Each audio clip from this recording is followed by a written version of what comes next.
نحيي مقاومة الخابور بكل التضحيات والجهود التي بذلها ويبذلها مقاتلو الحرية. 23 من شهر شباط عام 2015 حدث ما لم يكن بالحسبان.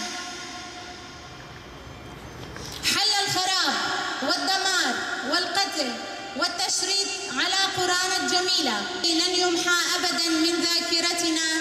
انقلبت الموازين، جروا أطفالنا ونساءنا وشيوخنا كالخراف بلا رحمة ولا شفقة، ساقوهم كالقطيع إلى مصير مجهول، دمروا بيوتنا، أحرقوا كنائسنا، أنزلوا صلبانها، لقد شردوا أهلنا، أسروا ما يقارب 150 شخصاً من شعبنا الآشوري.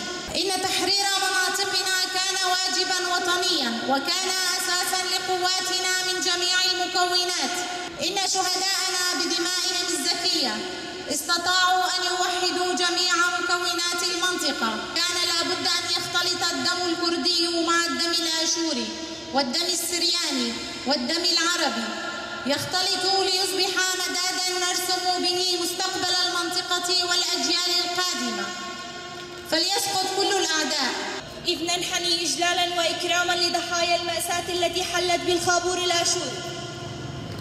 إن هذا الهجوم الهمجي البربري إذ يرتقي لجريمة حرب، وهو إبادة جماعية بحق شعب مدني أعزل وأصيل متجذر في هذه الأرض، حيث يعتبر هذا الهجوم هو استكمال لما حل بأبناء شعبنا الآشوري في أرضه التاريخية، حيث أن التاريخ يعيد نفسه.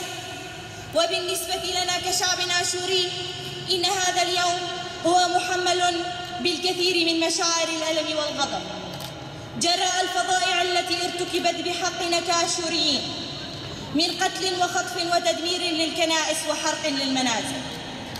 ومن هذا المكان سنصرخ بأعلى صوتنا ولن نمل أبدا حتى يصل صوتنا وعلمنا إلى الأمم المتحدة ومجلس الأمن الدولي للاعتراف بكافة المجازر التي ارتكبت بحق شعبنا الآشوري. ختاما نعاهد ونقسم بدماء شهدائنا الأبرار أن نسير على خطاهم حتى آخر رمق من حياتنا.